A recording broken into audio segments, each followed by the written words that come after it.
기도하겠습니다. 하나님 아버지, 새로운 한 날을 주시고 말씀으로 이 날을 시작하게 하심을 감사합니다. 먼저 믿음으로 드린 예물 있사오니 기쁘게 받아 주시옵소서. 가정마다 간절한 기도의 제목 우리 하나님 아십니다. 하나님께서 이미 들으셨고 일하시고 계신 것을 믿습니다. 인내로 끝까지 기도하게 하시며 믿음으로 온전히 하나님만 바라볼 수 있게 해 주시옵소서. 구하는 것에 더 넘치도록 이루어 주시고 또 나의 뜻이 아니라 하나님의 뜻이 이루어지는 복된 기도의 제목들 되게 해 주시옵소서. 이 새벽에 말씀을 듣사오니 성령님 우리 각인의 마음을 주장하사 주의 음성으로 들리게 하시고 한 말씀이라도 붙들고 순종하며 실천하며 삶의 변화와 회복이 있는 복된 시간 되게 해 주시옵소서. 예수님 이름으로 기도하옵나이다. 아멘. 우리 방금 읽은 이 말씀에 하나님의 풍성한 복을 받은 두 사람이 등장합니다. 그래서 그 두 사람을 살펴보면서 복받는 비결이 무엇인가 하는 것을 생각을 해보려고 합니다. 먼저 오벳에돔이라는 사람이 등장합니다. 여러분 중에 성경을 좀 잘 읽지 않으시는 분은 이 오벳에돔이라는 이름이 생소하게 들릴 겁니다. 성경에 이런 사람도 있었는가 싶으실 겁니다. 그런데 이 시각부터 이 이름을 절대로 잊어버리면 안 됩니다. 오벳에돔, 이 이름을 절대로 잊지 마시기 바랍니다. 적어도 여러분이 복받기를 원하신다면 이 이름을 절대로 잊어서는 안 됩니다. 오벳에돔은 하나님 앞에서 넘치는 복을 받았던 사람입니다. 그가 만약에 지금까지 살아있다면 우리 앞에 나서서 자기가 복받은 비결을 몇 날 며칠이고 간증을 했을 것이고 아마 여러분은 숨도 제대로 쉬지 못하고 그 소리를 귀담아 들었을 것입니다. 지금 이제 그의 간증을 육성으로 우리가 들을 수는 없지만 성경에 기록되어 있는 이 기록들을 보면서 그가 어떻게 해서 복을 받았는지를 잘 살펴보아야 되겠습니다. 오벳에돔은 출신 성분은 대단한 사람이 아닙니다. 그냥 제사장 가문에 속한 평범한 사람이었습니다. 나중에 다윗이 성소를 지었을 때에 그 문을 지키는 문지기의 역할을 했었습니다. 문지기, 수위, 관리인, 그렇게 대단한 직종은 아니지요. 평범한 직업입니다. 그런데도 오벳에돔은 엄청난 복을 받았다고 말씀합니다. 도대체 그 비결이 뭘까? 11절을 보니까 여호와의 궤가 가드 사람 오벳에돔의 집에 석 달을 있었는데 여호와께서 오벳에돔과 그의 온 집에 복을 주시니라. 아주 간단 명료하게 분명하게 나와 있지요. 여호와의 궤를 잘 모셔서 복을 받았구나. 여호와의 궤, 언약궤라고도 하고 법궤라고도 하는 이 여호와의 궤를 잘 모셔서 복을 받았습니다. 그런데 한 가지 문제가 있습니다. 여호와의 궤가 오벳에돔의 집에 오기 전에는 아비나답이라는 사람의 집에 있었습니다. 그런데 아비나답이 복받았다는 말은 눈을 씻고 보아도 찾아볼 수가 없습니다. 사무엘상 7장 1절부터 보면 여호와의 궤가 아비나답의 집에 20년을 있었다고 말했는데 그 기간까지가 20년이고 그 말씀한 이후의 기간, 경과한 기간까지 다 계산을 하면 도합 40년을 있었습니다. 그런데 아비나답이 복을 받았다 하는 말은 전혀 찾아볼 수가 없습니다. 여호와의 궤를 모시는 것이 복이 된다면 석 달을 모신 오벳에돔보다는 40년을 모신 아비나답이 복을 받아도 한참 더 받아야 되지 않겠습니까? 석 달하고 40년하고 비교라도 할 수 있습니까? 그런데 40년 모시고 산 아비나답은 복을 받지 못하고 엉뚱하게 겨우 석 달 모시고 산 오베데돔이 넘치는 복을 받았습니다. 오베데돔이 얼마나 복을 받았는지 아십니까? 역사가 요세푸스는 말하기를 법궤가 오베데돔의 집에 들어갈 때는 그 집이 마을에서 제일 가난했지만 그 집을 나올 때는 그 집은 마을에서 가장 부유한 집이 되어 있었다. 그렇게 요세푸스가 기록을 했습니다. 역대상 26장을 보면 오베데돔의 후손들이 쭉 기록이 되어 있는데 모두 62명이 나오는데 그 중에는 큰 용사도 있고 다스리는 자도 있고 전부가 다 자기 직무를 훌륭하게 감당하는 사람들이 되었습니다. 자녀들이 다 형통하고 다 잘 되었다는 말입니다. 그런데 아비나답은 보십시오. 자녀들이 잘 되기는커녕 그 중에 한 아들이 우사라는 아들이 있는데 이 우사가 여호와의 궤를 운반하다가 손을 잘못 떼어서 그 자리에서 즉사하고 말았습니다. 복 받기는커녕 아들이 죽게 되는 그런 무서운 일을 당했습니다. 왜 그런 정반대의 길을 가게 되었을까? 여러분, 여호와의 궤가 무엇입니까? 여호와의 궤는 한마디로 말해서 하나님, 여호와 하나님의 임재를 상징하는 것입니다. 하나님께서 이스라엘에게 임재하는 것을 상징적으로 보여주는 것이 여호와의 궤, 언약궤, 법궤입니다. 출애굽기 25장 22절 보면 이 여호와의 궤 앞에서 내가 너와 만나고 내가 이스라엘 자손을 위하여 네게 명령할 모든 일을 내게 이르리라 했습니다. 여호와의 궤는 하나님께서 여호와께서 여기 임재하신다 하는 뜻이기 때문에 그래서 그 앞에서 하나님과 만날 수 있습니다. 여호와의 궤는 하나님과 만나는 장소입니다. 하나님의 거룩한 음성을 듣는 장소입니다. 그러니까 여호와의 궤를 자기 가정에 모셨다 하는 말은 이제 내 가정에서 하나님의 영광스러운 임재를 모시고 임재 앞에서 살게 되었다는 뜻입니다.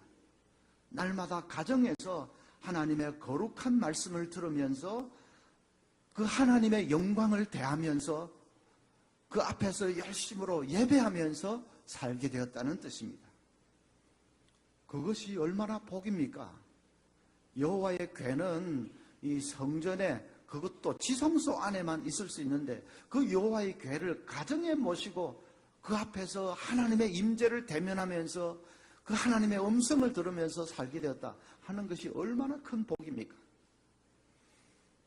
시편 16편 2절에 보면 주는 나의 주님이시오니 주밖에는 나의 복이 없다 하였나이다. 하나님만이 복이라는 말씀이지요. 하나님은 복의 원천이시고 복의 무슨 큰 저수지와도 같으신 그런 분이시라는 말입니다.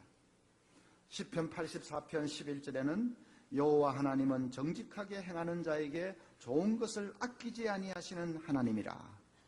좋은 것, 이 복을 아끼지 않고 물 붓듯이 쏟아 부어주시는 분이 하나님이시라 하는 말입니다. 시편 73편 28절에는 하나님께 가까이 함이 내게 복이라. 그 하나님은 가까이만 해도 복이 된다. 왜냐하면 하나님은 복의 주인이시고 복의 원천이시고 복의 큰 저수지와도 같으신 분이시지요. 또 그 하나님은 그 복을 물 붓듯이 쏟아 부어주시는 것을 아까워하지 않는 분이시지요. 그러니까 그 하나님은 조금만 가까이 해도 내게 복이라, 복받지 않을 수가 없다 하는 말입니다. 자, 그렇게 보면 오베데돔이 복받은 것이 이상한 것이 아니라 이상한 것은 아비나답이 복받지 못한 것이 이상합니다. 조금만 가까이만 해도 우리에게 복이 되는 그 하나님을 가정에 모시고 살면서 겨우 석 달밖에 못 모셨다. 그 문제가 아니죠. 석 달 모셔도 그 엄청난 일입니다. 그래서 오베데돔이 복받은 것은 그건 이상한 것이 아닙니다. 이상한 것은 그런 하나님을 가정에 40년을 모시고 살았는데도 하나도 복받지 못한 아비나답이 이상합니다. 어떻게 그렇게 됐을까? 이상하기는 한데 참 안타깝게도 성도들 가정에도 보면 이 아비나답과 같은 가정이 있을 수가 있습니다. 예수님을 가정에 모시고 산 지가 30년이 되었다, 40년이 되었다, 몇 대째가 되었다. 그렇게 하는데도 별로 복받은 증거를 찾아볼 수 없는 그런 가정들이 없지 않아 있습니다. 가정의 한숨과 탄식이 끊어지지 않는 것은 마찬가지고, 자녀들이 애를 먹이는 것도 마찬가지고, 부부간에 서로 편치 못한 것도 마찬가지고, 가정의 실패가 되풀이되는 것도 마찬가지고, 도대체 뭐 하나 똑똑히 복받은 증거를 별로 찾아볼 수가 없습니다. 그래서 불신자들마저도 입을 삐죽댑니다. 저 집은 예수 믿는다고 야단 법석하고 일요일마다 교회 간다고 그렇게 하는데 별로 달라진 것이 없잖아. 솔직히 별로 변화가 없는 그런 가정이 있습니다. 그런가 하면 어떤 가정은 갓 믿었는데 예수 믿은 지 이제 한 서너 달밖에 되지도 않고 새신자 공부도 제대로 떼지도 않았는데도, 그런데도 그 몇 달 동안에 그냥 기쁨과 감사가 넘치는 가정이 있습니다. 날마다 말씀 속에서 하나님의 음성을 들으면서 기도가 응답되면서 생활이 변하고 간증한 일들이 자꾸 꼬리를 물고 일어나고 그렇게 놀랍게 변화되는 그런 가정이 있습니다. 그래서 이웃 사람들마저도 놀랍니다. 야, 저 집은 교회에 나간다고 한 지가 한 서너 달밖에 안 될 것 같은데 그 서너 달 동안에 진짜 변해도 엄청나게 변했다. 야, 정말로 놀랍다. 저 집 보면 하나님인지 뭔지 있기는 있는 모양이다. 불신자들마저도 그렇게 인정하지 않을 수 없는 가정이 있습니다. 여러분, 그 차이가 어디서 오는 것일까요? 오베데돔이 복받은 정확한 이유는 이제 이렇습니다. 다윗이 왕위에 오른 후에 제일 먼저 착수한 일이 여호와의 궤를 모셔오는 일이었습니다. 아비나답의 집에 40년을 머문 그 여호와의 궤를 신하들을 동원해서 모셔오게 되었습니다. 다윗도 은혜를 사모하는 사람인데 여호와의 궤를 다른 사람의 집에 그냥 그렇게 두지 않지요. 그래서 신하들을 동원해서 모셔오게 되었습니다. 그런데 도중에서 그만 사고가 났습니다. 우사가 손을 잘못 대다가 죽고 말았습니다. 그 돌발적인 무서운 광경을 보고 나서 신하들이 전부 그냥 얼어버렸습니다. 전부 뒷걸음질을 설설 칩니다.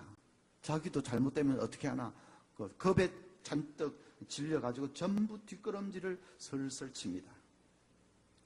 자, 그런 경우에 다윗은 자기가 아무리 왕이지만은 그래도 야, 너하고 너희들 6사람 여호와의 궤를 모셔라. 그렇게 강압적으로 명령하는 왕이 아닙니다.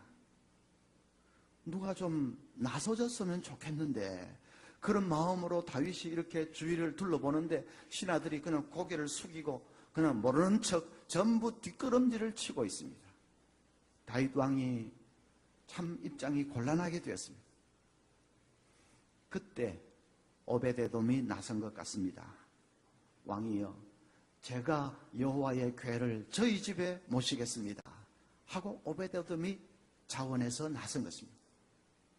지금 우리 성경 본문에 그 자세한 기록은 나와 있지 않지만 우리가 문맥을 볼 때에 그렇게 된 것이 분명합니다.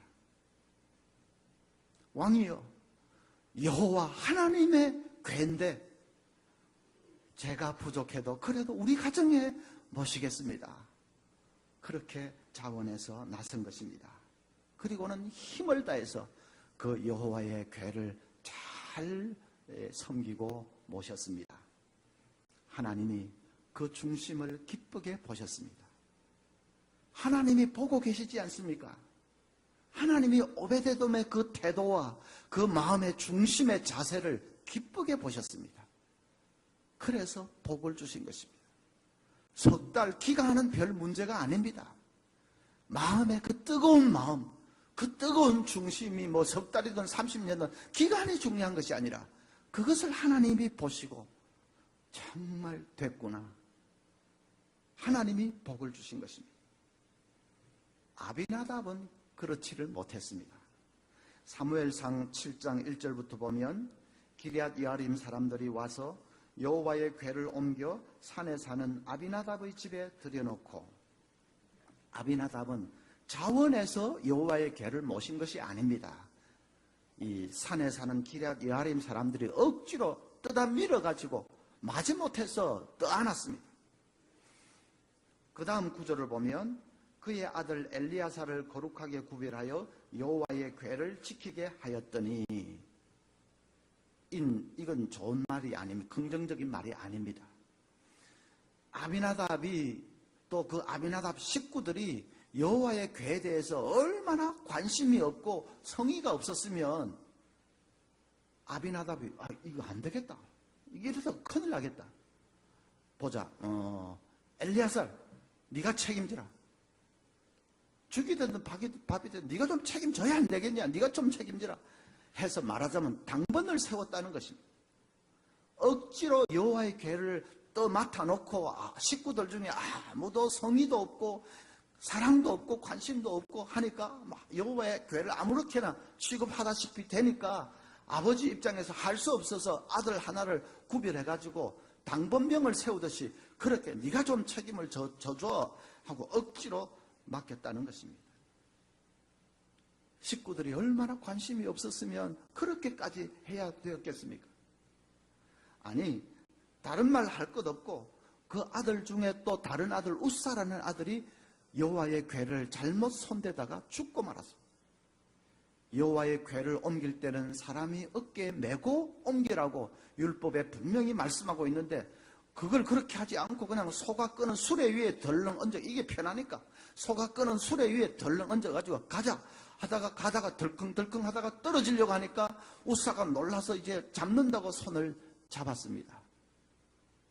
하나님이 그를 쳐서 그 자리에서 죽고 말았습니다.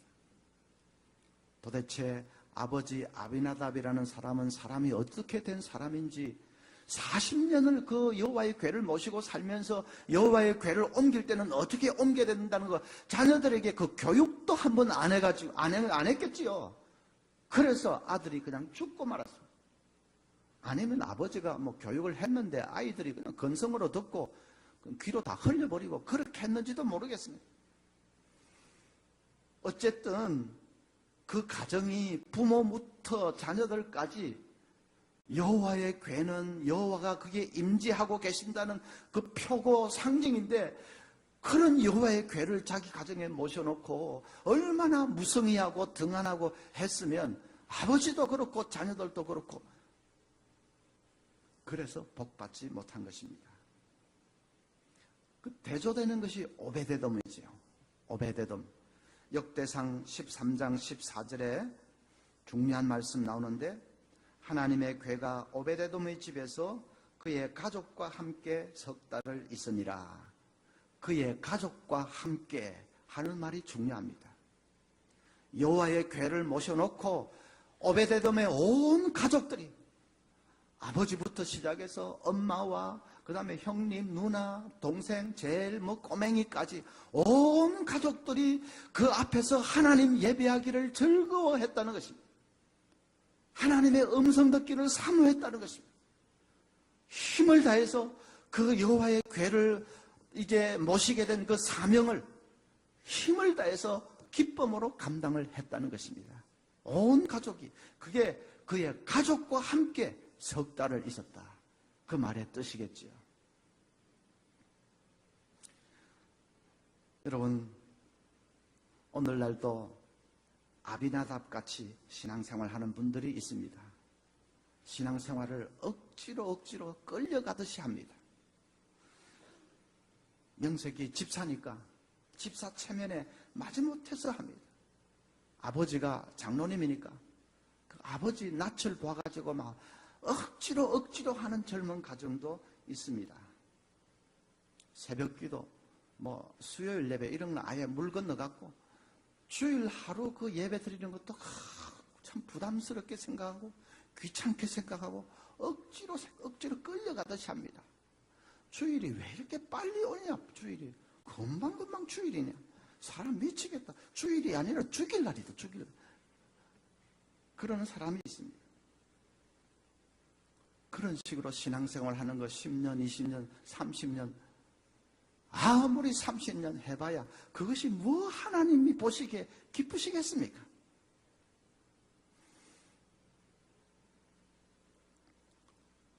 뭔가 이렇게 목사님이 일을 하나 맡기면 그거 막 하기 싫어가지고 억지로 주리를 틀고 하다가 연말까지 가지도 않고 도중에 그냥 도무지 안 되겠다고 사표를 던져버리는 그런 집사님들도 있습니다. 우리 교회도 있고 교회마다 다 있을 수 있죠.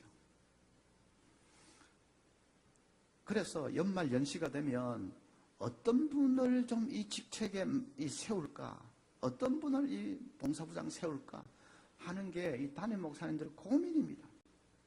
조금 일이 힘들고 주일마다 좀 계속 규칙적으로 해야 되고 할 때는 어떤 분을 세울까? 이 사람 해놓으면 또 전에같이 도중에 휙 사표 던질 것 같은데 이 사람 해놓으면 왔다가 안 왔다가 또 이럴 것 같은데 근데 또 사람은 없고 누구를 세야 되는지 목사들이 고민 그러다 보니까 머리가 다 빠지고 하는 거 아닙니까? 어떤 목사님이 자기 교회에서 있었던 일이라고 들려준 얘기인데 어떤 그 교회 집사님 한 분이 방송실에서 목사님 주일마다 설교하는 거 그거 녹화하는 일을 했답니다. 그런데 한 번은 오더니 목사님 도무지 더 이상 못하겠습니다. 너무 신경이 쓰여가지고 힘들어서 더 이상 못하겠습니다. 누구 다른 사람 한번 좀 세워보시죠. 목사님이 아무리 권하고 이렇게 달래고 해도 죽어도 못하겠다는 겁니다. 더 이상은. 그래서 하도 그러길래 목사님이 집사님 사실은 힘들지요. 그런 일은 한 주라도 빠지면 안 되고 딱 긴장해서 설교 시작할 때 딱 온 했다가 마칠 때 또 오프하고 음질이나 이런 것도 늘 체크를 해봐야 되고 사실은 힘들기는 힘듭니다. 집사님 그동안 참 수고 많았습니다. 할 수 없네요. 다른 분을 한번 찾아보겠습니다. 그렇게 했습니다. 그리고 한 2달 지나는데 교회 안에 이상한 소문이 돌기 시작합니다. 목사님이 아무개 집사를 싫어해가지고 그래서 그 방송에 녹화하는 그 일을 그만두게 했다. 그런 소문이 돌기 시작합니다. 스토리는 정반대인데 자기가 죽으라고 못하겠다 해가지고 아무리 권해도 못하겠다 해가지고 할 수 없이 목사님이 다른 사람 찾아보겠다고 했는데 나중에 소문이 돌기는 목사님이 그 집사님을 싫어해가지고 은근히 이렇게 내쳐버렸다는 식으로 소문이 돌기 시작합니다. 목사님 귀에 들어왔지요. 이상하다. 왜 말이 그런 식으로 퍼졌을까? 이제 목사님도 바보가 아닌데 좀 생각을 해보니까 짐작이 갑니다. 알 것 같습니다. 결국 애당초 처음 말은 그 당사자 집사님에게서 나온 거지요. 말을 약간 돌려가지고 바꾸어서 그렇게 말한 거죠. 그러니까 그게 번져가면서 이제 그런 식으로 된 거죠. 그 집사님이 왜 그런 식으로 받아들였을까? 자기가 죽자고 못하겠다고 해놓고 왜 그런 식으로 받아들였을까? 목사님이 바보가 아닌데 또 깨달았습니다. 못하겠다고 한 게 그게 진심이 아니었구나. 그게 목사님 저를 좀 알아주세요. 그 말이었구나. 내가 얼마나 힘들게 일하고 있는지 그걸 목사님 좀 알아주시고 교인들 모였을 때도 간혹 한 번씩 말해주시고 김 집사 진짜 열심히 있는 좋은 사람이다. 그렇게 말해주시고 그렇게 좀 알아주시고 교회 안에서도 조금 띄워주시고 좀 그래 주십시오 하는 말이었습니다. 그러니까 그 사람이 죽어도 못하겠다고 할 때에 목사님이 아이고 참 할 수 없네요. 그러면 안 되는 겁니다. 그때는 목사가 그 집사님 앞에 무릎을 딱 꿇고 집사님 안 됩니다. 집사님 못하면 누가 할 수 있습니까?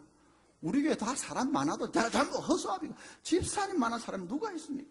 집사님 못하면 누가 합니까? 집사님 안 되면 우리 교회 왕창 무너집니다. 아이고 집사님 이 정도로 해야 되는 겁니다. 그러면 그 집사님이 그렇습니까? 이렇게 하겠지요.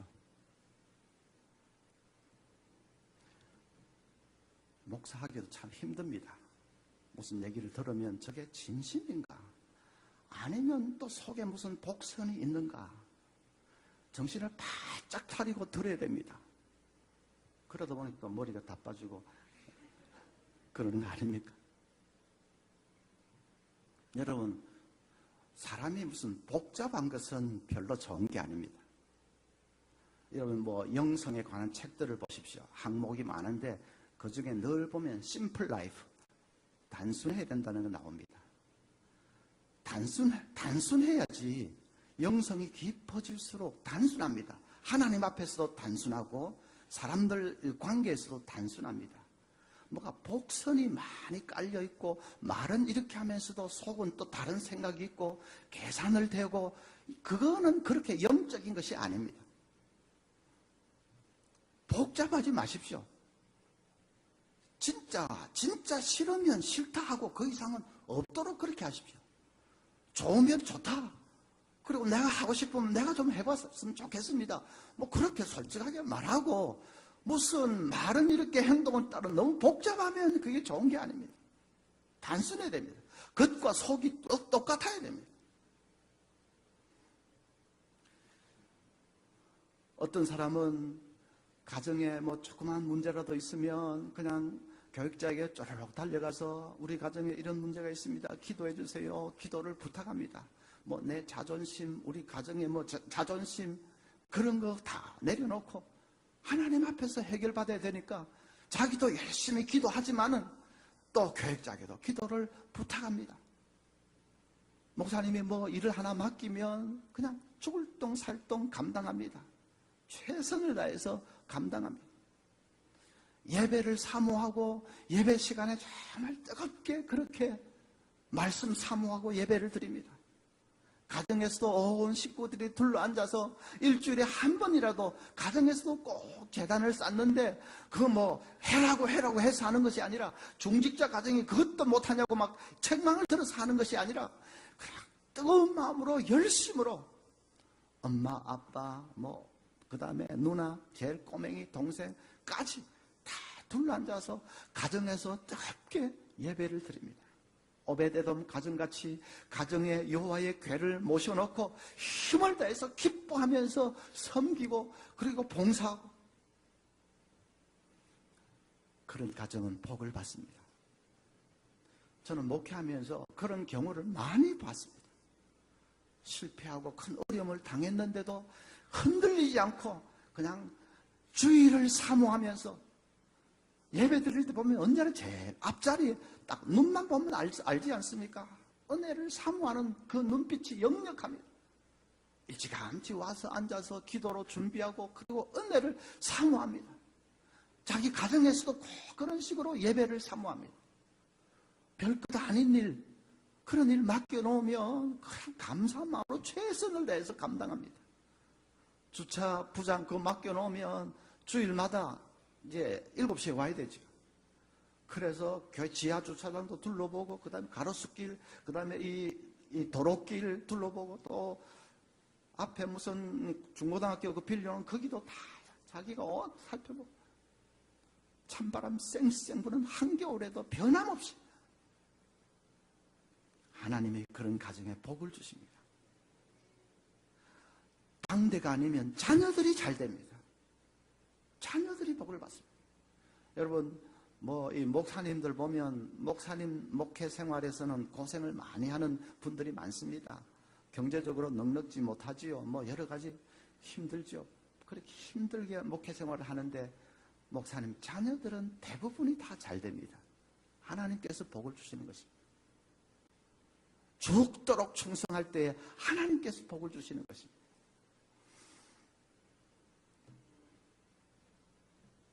오베데돔 같은 가정, 정말 시종이 여일하게 변함없이 뜨거운 마음으로 무슨 일이든지 이렇게 맡겨줄 때 충성하고 봉사하는 그런 가정이 되셔서 여러분 꼭 복을 받으시기를 바랍니다. 한 가지 더 확실하게 하기 위해서 한 분 더 예를 들겠습니다. 다윗입니다. 다윗은 오베데돔이 복받았다는 말을 듣고 이제 은혜를 사모하는 다윗이 지체할 리가 없습니다. 여호와의 궤를 내가 이제 모셔야 되겠다. 그래서 모셔오는데 다윗이 기뻐서 어쩔 줄을 모릅니다. 12절을 보면 기쁨으로 메고 왔다. 14절에 힘을 다해 춤을 추면서 모시고 왔다. 15절에는 나팔을 불며 즐거이 찬송했다. 16절에 마치 어린아이같이 뛰놀며 춤을 추었다. 그림이 그려지지 않습니까? 제사장이 입는 그 베옷을 입고 왕복은 그냥 다 내려놓고 베옷을 입고 어린아이처럼 춤추면서 뛰면서 노래하면서 기뻐하는 다윗. 여호와의 궤를 모시고 여호와 하나님 앞에서 예배드리면서 살게 됐다는 그 기쁨에 어쩔 줄을 몰라 하고 있습니다. 그런데 아내 미갈은 어떻습니까? 미갈은 다윗의 첫째 부인인데 또 사울의 딸이지요. 16절 보니까 심중에 저를 업신여기니라 했습니다. 이 미갈이 창밖으로 다윗의 그런 모습을 내다보다가 업신여겼다. 아이고, 왕이 돼가지고 채통도 없이 저 뭐야 저 꼴이, 옷은 왕복을 왜 안 입고 제사장 그 베옷을 꾸지리한 그 베옷을 입고 있네. 그리고 저 하는 행동 거지가 저거 뭐야, 어린애도 아니고. 남편을 멸시하고 비웃었다는 것입니다. 미갈이 좋아하는 다윗의 모습, 남편의 모습은 어떤 것입니까? 백마 위에 높이 걸터앉아서 뒤에는 전리품 포로들을 줄줄이 달고 백성들의 환호를 들으면서 개선하는 개선장군 다윗을 좋아했습니다. 화려한 왕복을 길게 늘어뜨리고 신하들이 머리를 조아리고 있는 가운데 점잖게 행차하는 대왕 다윗을 좋아했습니다. 그러나 여호와의 언약궤 앞에서 감격에 겨워서 그냥 어찌할 바를 모르며 기뻐 춤추는 그 신앙인 다윗은 멸시했습니다. 하나님이 그런 미갈을 복주지 않았습니다. 하나님이 보고 계셨습니다. 그래서 23절에 보면 그러므로 사울의 딸 미갈이 죽는 날까지 그에게 자식이 없으니라. 쓸쓸하게 생을 마쳤다는 것입니다. 다윗은 우리가 알듯이 이스라엘 역사에 전무후무한 왕이 되었지 않습니까? 다윗이 누렸던 그 어떤 물질의 복도 말로 다 할 수 없고, 더군다나 그 신령한 은혜를 받아서 시편을 막 수십 편을 그렇게 영감을 받아서 기록을 했고, 다윗이 얼마나 영적으로도 복을 받았습니까? 그런데 그 아내 미갈은 너무나도 쓸쓸하게 생을 마쳤다. 남편과 아내 부부는 일심동체고 한 운명 공동체 아닌가? 복의 관점에서는 그렇지 않습니다. 여러분, 남편이 아내가 천국 간다고 남편이 그 치맛자락만 붙들고 있으면 자동으로 천국 가고 그거 아니지 않습니까? 한 사람은 데려감을 당하고 한 사람은 버려둠을 당합니다.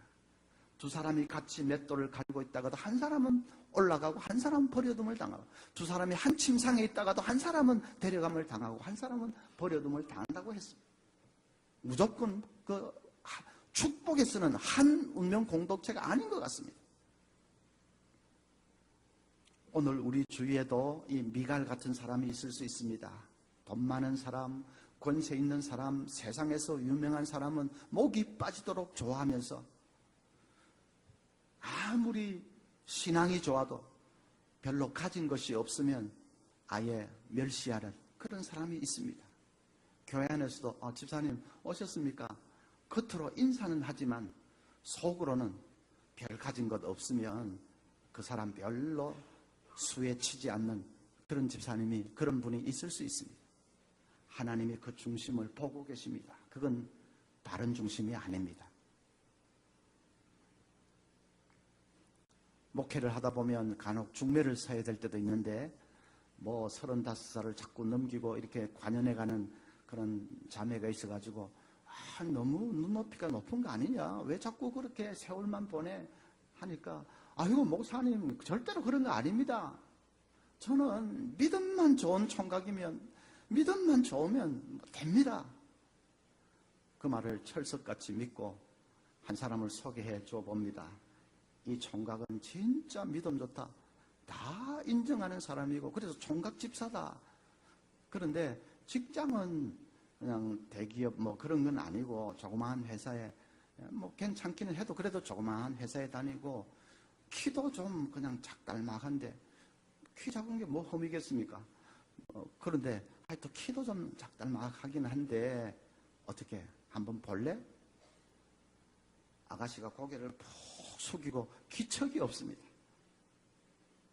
마음에 집히는 것이 있어서 막 없던 일로 했습니다. 좀 있다가 다른 총각 하나를 소개해 줍니다. 이 사람은 키도 훤칠하고 직장도 뭐 어디 LG인가 그런 데 좋은 데 다닌다더라. 가문도 뭐 괜찮고. 그런데 본인이 신앙이 통 없는데, 술, 담배도 뭐 지금 하나도 정리도 안 된 것 같고, 주일날도 제대로 교회도 나오지도 않는 것 같고, 신앙이 하나도 없는데, 그런 사람은 안 되겠지. 아가씨가 고개를 막 팍 쳐들더니만 눈이 반짝반짝 빛납니다. 아이고 목사님, 그런 거는 결혼해가지고 제가 잘 인도하면 안 되겠습니까? 말하는 거하고 신앙만 있으면 됩니다. 말하는 거하고 속은 다른 겁니다. 아이, 신앙도 좋고 키도 크고 직장도 좋고 그러면 얼마나 좋겠습니까? 그거 좋은지 누가 모릅니까? 그런데 다 갖춘 사람은 없습니다. 다 갖춘 사람 찾으려고 하니까 한 해 한 해 세월만 가는 거죠. 그래서 결국은 선택을 해야 되는데, 선택할 때에 뭘 선택할 거냐, 그거지요. 술, 담배 뭐 쩔어 있고 신앙생활 하나도 제대로 줄도 없다고 하는데도 그냥 인물 보고 직장 보고, 하나님이 그 중심을 보고 계십니다. 인물이야 뭐 한 조금 10년만 지나면 그놈이 다 마찬가지다. 그러나 마음의 영성, 하나님을 사랑하는 마음, 믿음, 그거는 평생 가는 거 아닙니까? 그래서 그냥 세상에 무슨 개선장군 같은 사람, 세상에서 뭐 성공한 사람, 너무 목 빠지게 좋아하는 그 중심을, 하나님, 그 미갈 같은 사람이죠. 하나님 기뻐하지 않습니다.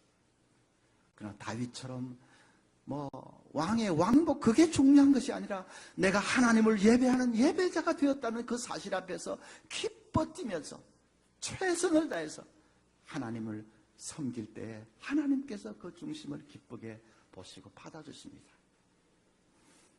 여러분, 말씀을 맺겠습니다. 성공은 아무나 성공하는 것이 아닙니다. 성공하기로 결심하는 사람이 성공합니다. 능력이 뭐 출중해서 성공하고 그런 것도 아니고, 성공은 성공하기로 결심하는 사람이 성공합니다. 제가 오늘 아침 말씀드렸지 않습니까? 오베데돔처럼 살면 복받습니다. 다윗처럼 살면 복받습니다. 말씀드렸지 않습니까? 아, 그렇구나. 그렇다면 우리 가정도 오늘부터 오베데돔처럼 다윗처럼 살겠다. 결심하는 사람은 성공하기로 결심하는 사람입니다. 그런 사람은 성공합니다. 여러분, 실패는 아무나 실패하는 게 아닙니다.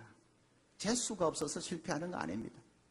IMF나 뭐 때를 잘못 만나서 실패하는 것도 아닙니다. 실패는 실패하기로 결심하는 사람이 실패합니다. 제가 말씀드렸지 않습니까? 아비나답처럼 살면 40년을 믿는다고 뭐 큰 소리 쳐봤자 복 받을 수 없습니다. 말씀드렸지 않습니까? 미갈처럼 가치관이 그런 식으로 잘못되면 뭐 아무리 해도 복 받을 수 없습니다. 말씀드렸지 않습니까? 그런데도 여러분 설교 들으면서 뭐 그럴까요? 그거야 뭐 목사들이 설교 시간에 늘 하는 소리지. 그건 그냥 설교지. 아무리 그래봐야 뭐 나는 내 편할 대로 간다. 그러는 사람은 실패하기로 결심하는 사람입니다. 그런 사람은 실패합니다. 우리 모두가 축복의 갈림길에 서 있습니다. 여러분, 성공하기로, 복받기로 결심하시겠습니까? 실패하기로, 복받지 않기로 결심하시겠습니까? 그건 여러분의 몫입니다. 이 아침에 말씀 듣는 가운데 성령께서 혹 가르쳐 주신 것이 있으면 그걸 가볍게 여기지 마십시오. 우리 가정에 이런 문제는 좀 고쳐야 되겠구나. 내 신앙생활 하면서 이런 문제는 내가 조금 고쳐야 되겠구나. 내가 교회 생활하면서 이런 부분은 좀 한번 생각을 해봐야 되겠구나. 성령께서 깨닫게 해주시는 것이 있으면 절대로 그것을 가볍게 여기지 마십시오. 그걸 붙들고 단순간에 잘 고쳐지지는 않을 것입니다. 그래도 씨름하고 어떻게든지 좀 달라지고 변화가 돼야 됩니다. 복받기를 원하시면 그렇게 되셔야 됩니다. 우리 대인중앙교회 모든 성도님들이 오베데돔처럼 다윗처럼 정말 하나님이 주시는 풍성한 복을 누리며 살기를 바라고 내가 그렇게 살겠다고 결심하시는 여러분들 되시기를 바랍니다. 기도하겠습니다. 하나님 아버지, 이 아침에 우리가 축복의 갈림길에 서 있는 것을